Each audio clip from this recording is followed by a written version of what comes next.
and invited me, but doing a little talking here, we figured it out. We have some common friends here. So, it's a pleasure to be here. In fact, he didn't warn me that, we were going to have quite a rough crowd here. We got a house full of comedians here and young little whippersnappers who are trying to get the best of everybody, so it's going to be a challenge. Yes, as he said, I'm Lieutenant Colonel Mike Liechty, retired now, as of about a year and a half ago. And he said, we're at Jeffersonville High School. I'm in my second year there, running the Junior ROTC program there, Air Force Junior ROTC program. And what a fun job that is. I knew I would always do that when I would retire. Along my path in my career, I did a tour teaching college ROTC at MIT. And we had not only MIT, but we had Harvard, Tufts, and Wellesley at that school because during the Vietnam era, Harvard kicked ROTC off their campus. And so we had crosstown agreement with them, and we brought the Harvard folks over to MIT. In fact, those Vietnam protesters even tried to get rid of ROTC at MIT. But Dick Cheney, who was at the time the Secretary of Defense, showed up one day and said, "How would you like me to pull that $30 million grant we give you every year?" And they said, we'll reconsider. We'll keep you around for a while. So while I was at ROTC there, I was such a fun job teaching young folks and getting them prepared to come into the Air Force that I thought, when I retire someday, I'm going to do this again in the minor leagues, at the high school level, and prepare young kids for whatever they do. And that's what I found out when I retired, and I was lucky enough to be interviewed here at Jeffersonville High School, and the principal there picked us up, and I learned at that time that the mission statement was not really Reserve Officer Training Corps, even though that's our name. The junior part of it means that what we're really doing is developing citizens of character dedicated to serving their nation and community. So I was pleased to see that you had a creed here in the oPTIMIST Club. And it reminded me of our creed that we have in Junior ROTC, and there's some similar things in there. Let me share with you what the Cadet Creed is, the Junior ROTC Cadet Creed. I think you'll find it very interesting and having some things in common with what you believe in here. I am an Air Force Junior ROTC cadet. I am connected and faithful to every corps of cadets who serve their community and nation with patriotism. I earn respect when I uphold the core values of integrity first, service before self, and excellence in all we do. I will conduct myself to bring credit to my family, school, Corps of Cadets, community, and to myself. My character defines me. I will not lie, cheat, or steal. I am accountable for my actions and deeds. I will hold others accountable for their actions as well. I will honor those I serve with, those who have gone before me, and those who will come after me. I am a patriot, a leader, and a wingman, devoted to those I follow, serve, and lead. I am an Air Force Junior ROTC cadet. And I thought, you know what, that's the kind of an organization I want to be a part of, where young people learn a creed like that puts service before self. And it's not as easy as reading a creed or memorizing a creed for these young people. They grow up in a tough society out there, and things are very different for them in the way I grew up and the way you grew up. And I find it a challenge a lot of times to develop these character traits in these young people today. And that's what makes it so rewarding and challenging and interesting as we try to develop these young kids as they come up through the program. We do that in several ways, but before I mention that, it is an Air Force military program which we borrow, so to speak, to develop these young characters. And that's why they have retired officers run these programs, because Apparently, we've been around the block enough that they've entrusted us to do this. But really, it all comes down for me in keeping what first things first are, and that is God, family, and country. Speaking of my family, we're all involved in this family business, my son likes to say. In fact, my wife Terri and I have 3 sons who are all in the Air Force, wearing the blue suit just like me, and a son-in-law. So that makes 4 of us. In fact, I brought a little picture for you.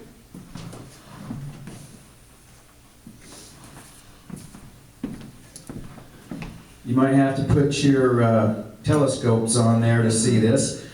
But here's a picture of me and my 3 sons. And it was just a couple days after I got back from Afghanistan.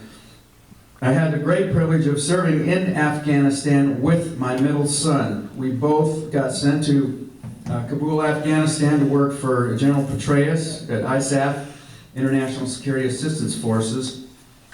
And we were privileged to not only serve at the same place in the same time, but we were bunkmates also, which is highly unusual, and that's why they did this article here about it's a family affair here. But it goes deeper than that. I do have to brag on my wife a little bit here, Terri Liechty. She's actually the daughter of an Air Force colonel, the wife of an Air Force lieutenant colonel, and of course, I'm the wife, she's my wife. Yes, she's the wife of an Air Force lieutenant colonel, and the mother of these 3 sons and a son-in-law. So she's a 3-generation Air Force lady. So I have to take my hat off to her because she goes deeper into this than even I do. Thank you for that.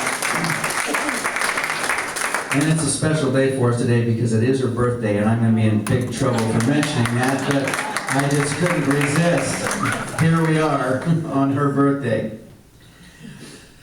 Back to Junior ROTC. Developing citizens of character. How exactly do we do that there? Well, the program that's built is called a 40-40-20 split. We focus 40% of our time and concentration on academics, 40% on leadership, and 20% on physical fitness development. 40-40-20 split. And then we get a bonus plus on top of that with the extracurricular activities that we offer these young folks. So you can see it's a well-rounded program. We teach them as they come in about aviation history. And many of you here have met an Air Force buddy right here who is telling me some of the stories I've been teaching just today to my cadets as we're studying right now Pearl Harbor and the lead up to World War II and going into World War II. And we shared a few exchanges about recognition of aircraft, and so my young cadets are learning what this man used to fly right here. So we study aviation history up to space history and those kind of academics, in addition to the leadership portion where we start developing character and teach them responsibility and management of their lives and how to interact with society and serve. This is all part of the leadership.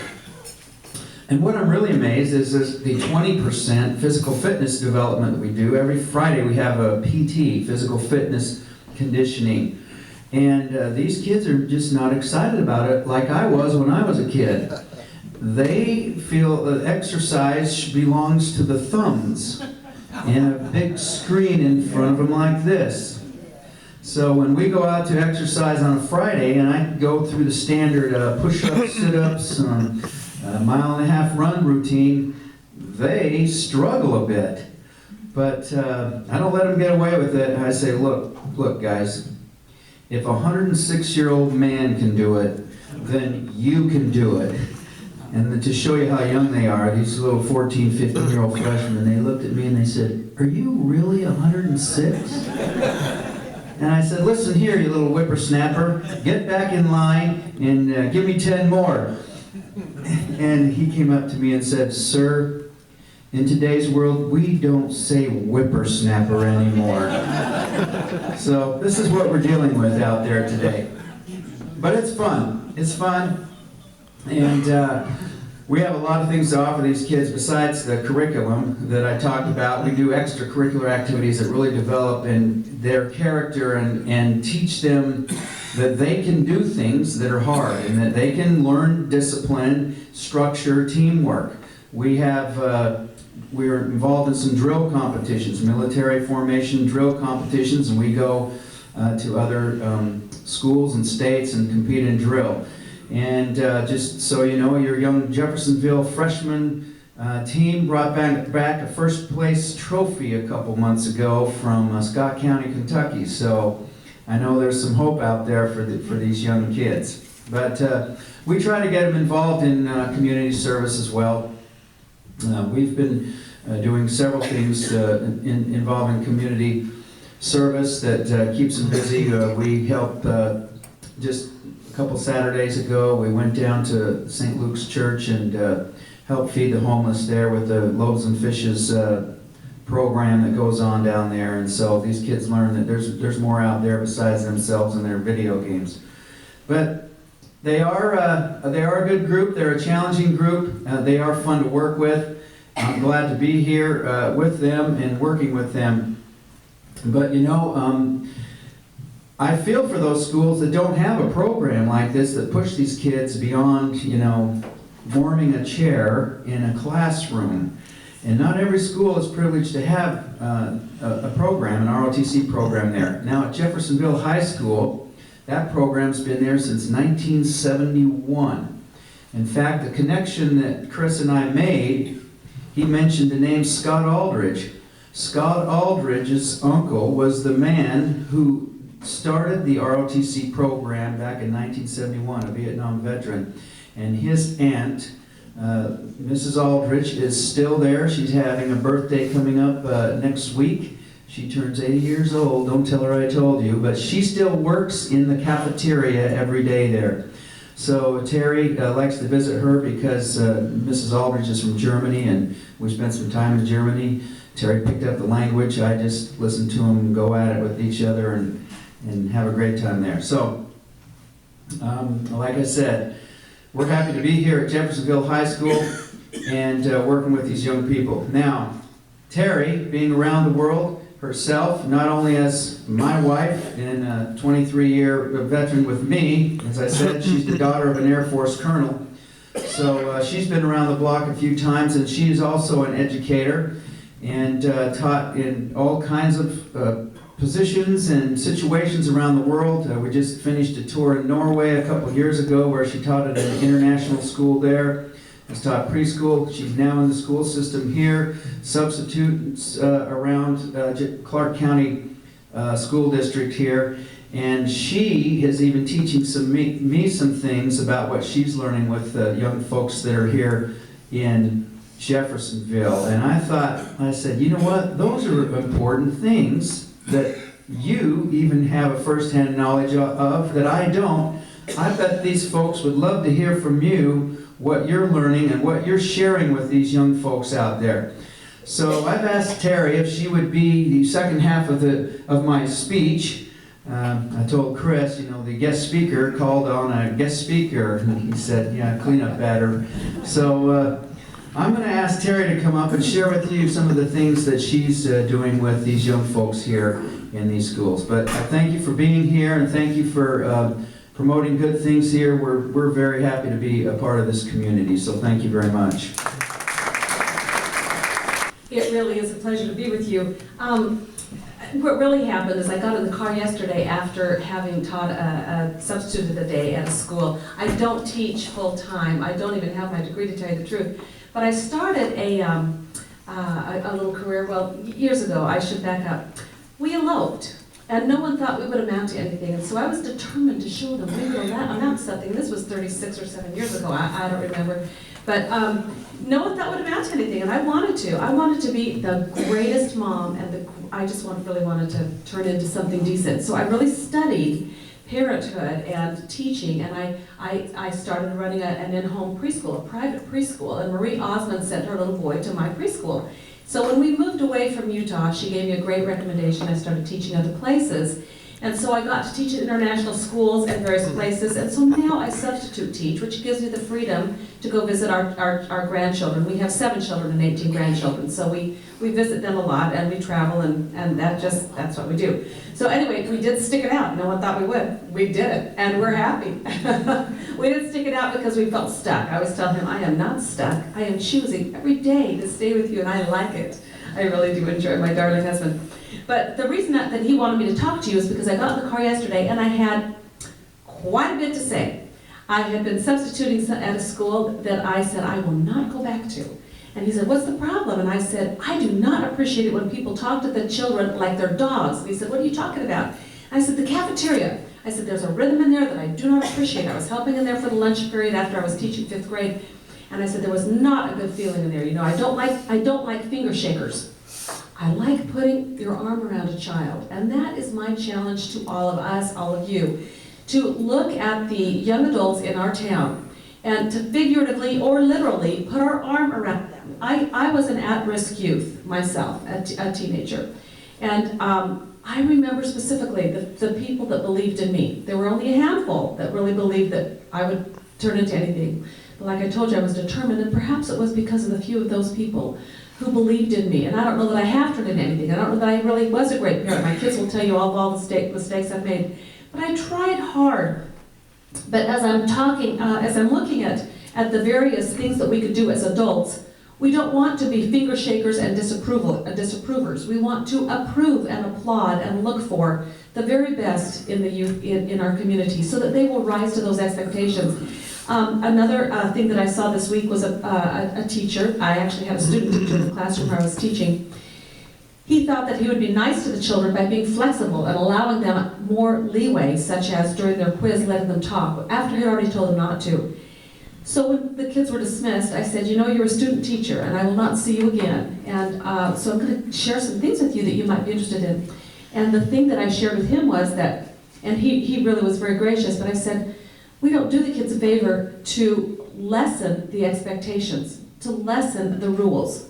We do them a favor by having high expectations and then being kind and believing in them. We have to show these kids that we believe in them. But our expectations absolutely should be high. And of course, when they don't meet them, we have to, be tolerant of that. But right now after school on Fridays, I'm teaching his class a charm school that they've all been invited to attend, and about 20 of the kids stay after school, if you can believe it, to learn table manners and how to introduce people and how to interact and how to walk and how to, have a little more polish and excitement, because they don't all come from the kinds of homes that teach them table manners. I don't even think that they eat dinner together, so they need some things to work on. But truly, I have found that as we treat them kindly, that is when their esteem grows. High expectations and treating them kindly. I'll finish up by telling you about a book I just finished reading called The Tipping Point. The Tipping Point talks about an idea or a trend or a social behavior that finally tips and then spreads. You always wonder, how did something like that get going? Well, I'm hoping that you and I can be the tipping point in our community, that we can show our neighbors, our friends, our grandchildren, that we treat the youth with a great belief that we know that they can become something great. We show that to them just by smiling at the servers when we go out to eat. By commenting or asking how they're doing. What are you doing in school? What are your expectations? What do you like to do? But as we are kind to the grocery helpers, as we're kind to the servers in the restaurant, as we acknowledge and validate and wave to our neighbors, the teenagers that look terrible with their hair or styles that we just don't get, we're still acknowledging that they're people and that they have hope and that we like kids. So that is the challenge that I leave with you today. And because you're an Optimist Club, I know that you've got it in you. We all do. We just have to always remind ourselves what we're really doing. So yesterday after I had spouted off to Mike for about 15 minutes, I can't believe that people would talk this way to these children. He said, all right, group activity leader, we're going to get you up there at the podium. I thought, oh brother, I had no idea what I was doing. But it is truly a pleasure to visit with you. He just always calls me the group activity leader because I don't know why, but I just like to get things going. It's a pleasure to be with you. Thank you so very much, and hurrah for our youth of today.